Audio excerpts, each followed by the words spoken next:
Halo, welcome back to my channel. Kembali lagi dengan aku Muslim. Kali ini kita akan bahas soal KPPK tahun 2025 ya teman-teman ya. Trik full score soal SJT dan PCK ya teman-teman ya. Pantengin terus soal dari aku dan pembahasannya.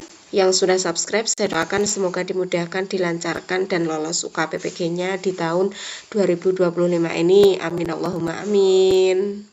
Langsung saja kita bahas soal yang pertama. Kali ini soal yang pertama tentang SJT ya teman-teman ya.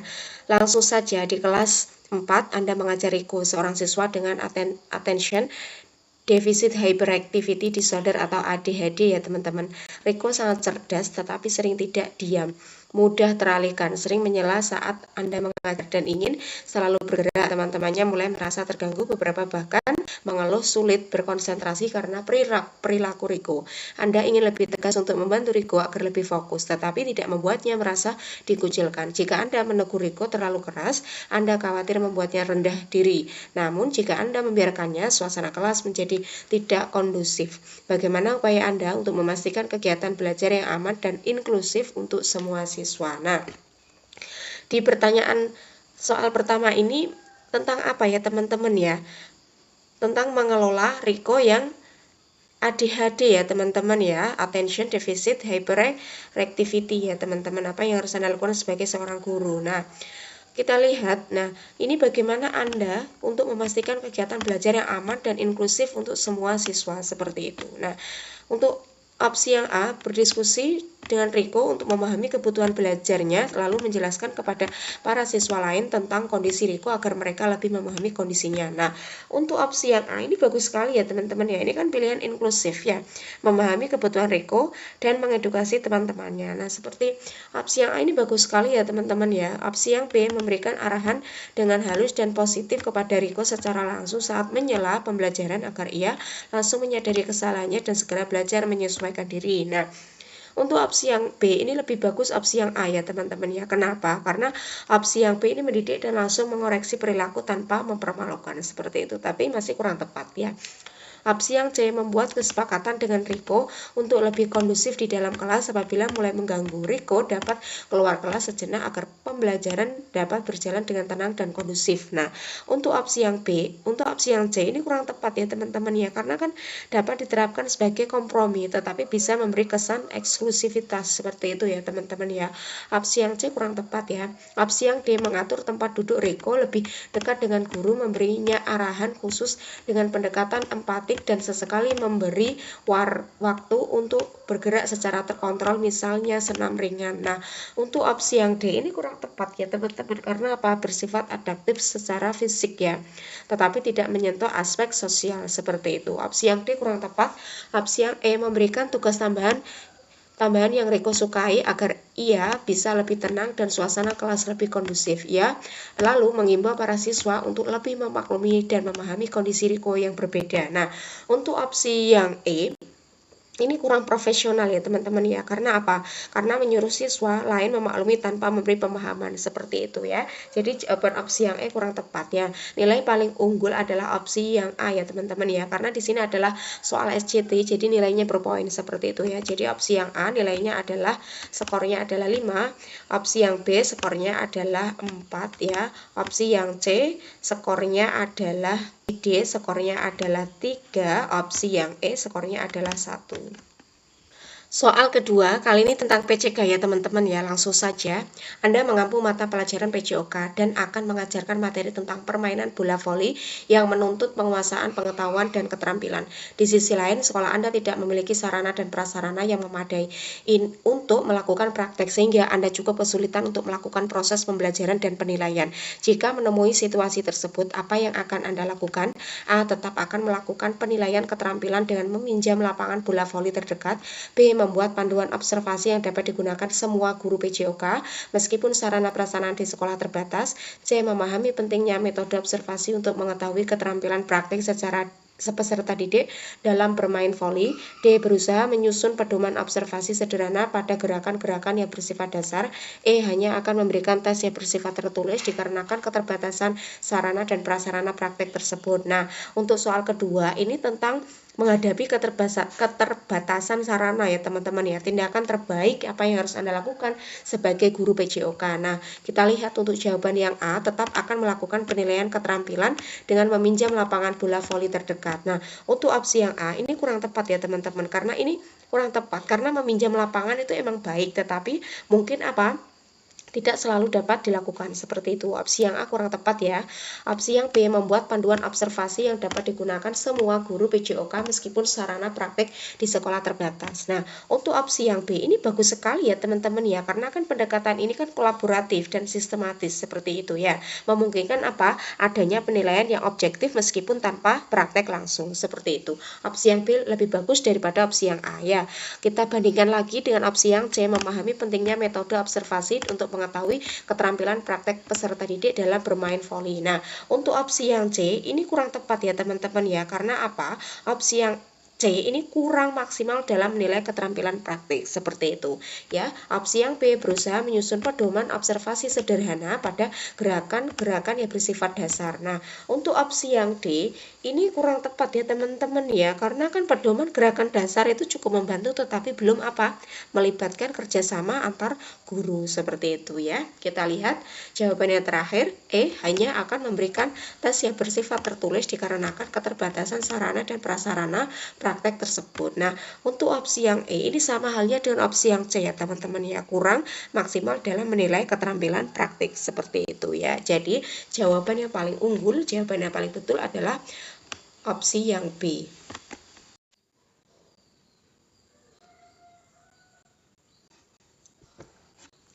Soal yang ketiga, Ibu Dini adalah wali kelas di sebuah SMP. Suatu hari, orang tua dari salah satu siswanya yang bernama Dava datang dan meminta Ibu Dini untuk membantu memperbaiki nilai anaknya agar bisa memenuhi syarat mendaftar ke SMA favorit yang mempersyaratkan nilai dengan standar tertentu. Orang tua Dava mengatakan bahwa nilai anaknya sebenarnya hanya sedikit di bawah batas, dan mereka merasa Ibu Dini dapat membantu sedikit saja agar Dava punya peluang lebih baik. Orang tua Dava menyampaikan permintaan itu secara personal dengan nada memohon dan tidak ada satupun pihak lain yang mengetahuinya.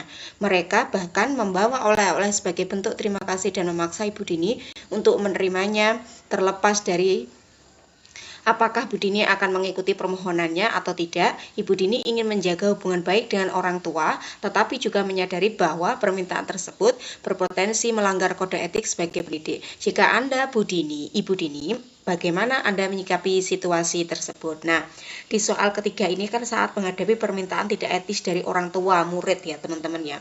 Apa yang harus dilakukan Anda sebagai seorang guru menyikapi situasi tersebut? Untuk opsi yang A, memahami harapan orang tua, tetapi Anda dapat mengikuti permohonannya, lalu Anda mengajak mereka berdiskusi tentang potensi sekolah alternatif yang sesuai dengan kemampuan data. Nah, untuk opsi yang A, ini tetap apa teman-teman? Tetap menolak ya, tetapi mencari solusi positif walaupun tanpa pernyataan eksplisit soal etika seperti itu.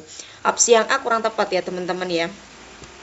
Opsi yang B, mempertimbangkan untuk menaikkan nilai Dava agar tidak mengecewakan harapan orang tuanya. Terlebih tidak ada mengetahui percakapan tersebut dan meminta orang tua menjaga rahasia. Nah, untuk opsi yang B, ini jelas melanggar etika profesi ya teman-teman, kurang tepat sekali ya.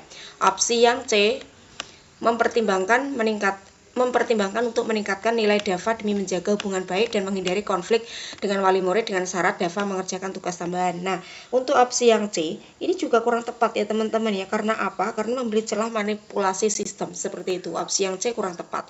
Opsi yang D menyampaikan bahwa Anda tetap menilai Dava secara objektif dan tidak mengubah nilai apapun, akan tetapi tetap menerima oleh-oleh sebagai wujud menghargai dan mengikuti nilai sopan santun. Nah, untuk opsi yang D, ini menjaga objektivitas ya teman-teman ya, tetapi menerima hadiah bisa menimbulkan konflik kepentingan seperti itu ya. Masih kurang tepat ya teman-teman opsi yang D. Opsi yang E, menyampaikan penolakan permohonan dengan sopan dan menjelaskan bahwa perubahan nilai tanpa dasar yang objektif bertentangan dengan kode etik dan keadilan bagi seluruh siswa. Nah, untuk opsi yang E ini bagus sekali ya teman-teman ya. Ini kan menegaskan integritas guru dan menjunjung etika profesi seperti itu ya teman-teman ya. Jadi jawaban yang paling unggul adalah opsi yang E ya teman-teman ya, karena SCT jadi nilainya berpoin ya. Opsi yang paling unggul adalah opsi yang E. Opsi yang nilainya skornya 4 itu adalah opsi yang A ya teman-teman ya. Ini adalah poinnya 4, poin 3 untuk opsi yang D ya, poin 2 untuk opsi yang C, poin 1 untuk opsi yang B. Soal keempat, Anda adalah guru bahasa Indonesia yang bermaksud melakukan literasi menulis pada peserta didik di sekolah Anda. Literasi ini akan membantu peserta didik menuangkan gagasan ke dalam tulisan dengan susunan kata dan bahasa efektif dan efisien. Namun, kemampuan menulis peserta didik di sekolah Anda sangat heterogen. Beberapa di antara mereka cukup terampil dalam menulis, tetapi banyak juga yang mengalami kesulitan. Apa yang Anda lakukan jika berada pada situasi ini? A. Mulai menugaskan aktivitas menulis berdasarkan topik minggu ini berdasarkan kemampuan masing-masing. B. Menyadari adanya perbedaan kemampuan awal dalam pengembangan keterampilan menulis peserta didik. C. Tetap menggunakan metode pengajaran standar yang biasa dilakukan.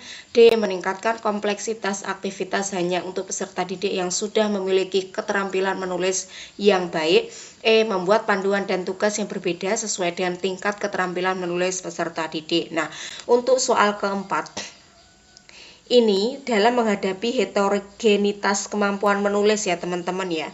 Jadi apa yang harus dilakukan Anda dalam menghadapi situasi seperti ini ya. Kita lihat opsi yang A, mulai menugaskan aktivitas menulis berdasarkan topik minggu ini berdasarkan kemampuan masing-masing. Nah, untuk opsi yang A ini kurang tepat ya teman-teman. Kenapa? Menyesuaikan topik tugas itu juga mendukung, tetapi kurang sistematis seperti itu ya. Opsi yang B, menyadari adanya perbedaan kemampuan awal dalam pengembangan keterampilan menulis peserta didik. Nah, untuk opsi yang B ini juga kurang tepat ya teman-teman ya. Kan di sini menyadari perbedaan ya. Adalah awal yang baik, tetapi perlu apa? Aksi lanjut seperti itu. Masih belum tepat untuk opsi yang B. Opsi yang C, tetap menggunakan metode pengajaran standar yang biasa dilakukan. Nah, untuk opsi yang C di sini malah apa? Nah, teman-teman menggunakan metode standar ya, tidak adaptif ya dengan kondisi nyata keadaan kelas seperti itu. Opsi yang C kurang tepat. Opsi yang D, meningkatkan kompleksitas aktivitas hanya untuk peserta didik yang sudah memiliki keterampilan menulis yang baik. Nah, untuk opsi yang D ini juga kurang tepat. Masih kurang sesuai teman-teman. Karena apa? Meningkatkan tantangan bagi yang sudah mahir bagus, tetapi belum menjangkau untuk semuanya, seperti itu ya. Opsi yang E, membuat panduan dan tugas yang berbeda sesuai dengan tingkat keterampilan menulis peserta didik. Nah, untuk opsi yang E ini bagus sekali ya teman-teman ya. Karena kenapa? Karena di opsi yang E kan membuat panduan dan tugas berbeda sesuai apa? Sesuai kemampuan ya teman-teman ya. Sesuai kemampuan adalah apa? Bentuk konkret dari pembelajaran berdiferensiasi. Seperti itu ya teman-teman ya. Jadi jawaban yang paling unggul adalah opsi yang E. Soal nomor 5 ya teman-teman ya. Ini adalah soal terakhir pembahasan soal kali ini ya. Langsung saja, dalam kegiatan diskusi kelompok, Farel salah satu siswa kelas 5 SD sering memotong pembicaraan dan mengabaikan pendapat teman-temannya. Hal ini menyebabkan anggota kelompok lain merasa tidak nyaman dan enggan berdiskusi. Setelah kegiatan selesai, dua siswa menyampaikan kepada Anda bahwa mereka merasa tidak dihargai oleh Farel. Anda menyadari bahwa Farel sebenarnya siswa cerdas dan punya inisiatif tinggi. Namun, sikapnya dalam kelompok menunjukkan kurangnya empati dan penghargaan terhadap orang lain. Keluhan ini juga pernah disampaikan oleh salah satu siswa lain yang pernah sekelompok dengannya. Anda ingin membantu Farel menyadari pentingnya mendengarkan dan menghargai pendapat teman, tetapi juga tidak ingin membuatnya merasa disudutkan atau kehilangan semangat. Bagaimana Anda mengatasi situasi ini? Nah, di soal kelima ini SJT ya teman-teman ya. Ini kan untuk mengetahui Farel yang dominan seperti itu. Apa yang harus Anda lakukan ya? Bagaimana Anda mengatasi situasi seperti ini? Opsi yang A, mengajak Farel menulis jurnal refleksi pribadi tentang pengalaman diskusi kelompok dan perasaan teman-temannya untuk kemudian didiskusikan bersama Anda. Nah, untuk opsi yang A, ini kurang tepat ya teman-teman ya. Kenapa? Karena kan di sini memberi waktu berpikir ya, tetapi terasa abstrak tanpa arahan seperti itu ya. Jadi masih kurang tepat. Opsi yang B memberi arahan umum kepada seluruh kelas tentang pentingnya menghargai pendapat dalam diskusi, berharap Farel dapat menyadari tanpa perlu menyebut namanya. Nah, untuk opsi yang B ini juga kurang tepat karena terlalu umum dan tidak langsung menanggapi masalah, seperti itu. Opsi yang C memindahkan Farel ke kelompok lain agar tidak memicu adanya konflik dengan alasan perlu mendistribusikan pembagian kelompok dengan lebih adil. Nah, untuk opsi yang C ini malah menghindar dari masalah inti ya teman-teman ya. Ini fatal ya, ini jawaban yang sangat tidak tepat ya. Opsi yang D memanggil Farel lalu mengkonfirmasi apakah keluhan teman-temannya benar, kemudian memberikan penguatan untuk lebih respek terhadap orang lain. Nah, untuk opsi yang D ini lebih bagus daripada opsi yang C ya teman-teman ya. Opsi yang D di sini bersifat langsung ya, tetapi tetap menjaga harga diri, seperti itu ya. Masih kurang tepat untuk opsi yang D. Opsi yang E mengajak Farel berdiskusi secara pribadi lalu memfasilitasinya untuk merefleksikan dampak perilakunya terhadap kelompok dan berdiskusi tentang pentingnya nilai respek. Nah, untuk opsi yang E ini bagus sekali ya teman-teman ya daripada jawaban yang lainnya. Kenapa? Karena di sini kan merupakan pendekatan reflektif yang membina kesadaran sosial tanpa mempermalukan. Bagus sekali ya. Ini yang harus dilakukan guru ketika mengatasi situasi seperti ini ya. Jadi jawaban yang paling unggul, poin paling unggul adalah opsi yang E ya teman-teman ya. Skor 4 untuk opsi yang D, skor 3 untuk opsi yang A ya, poin 2 untuk opsi yang B, poin 1 untuk opsi yang C. Oke teman-teman, sampai di sini dulu. Thank you for watching.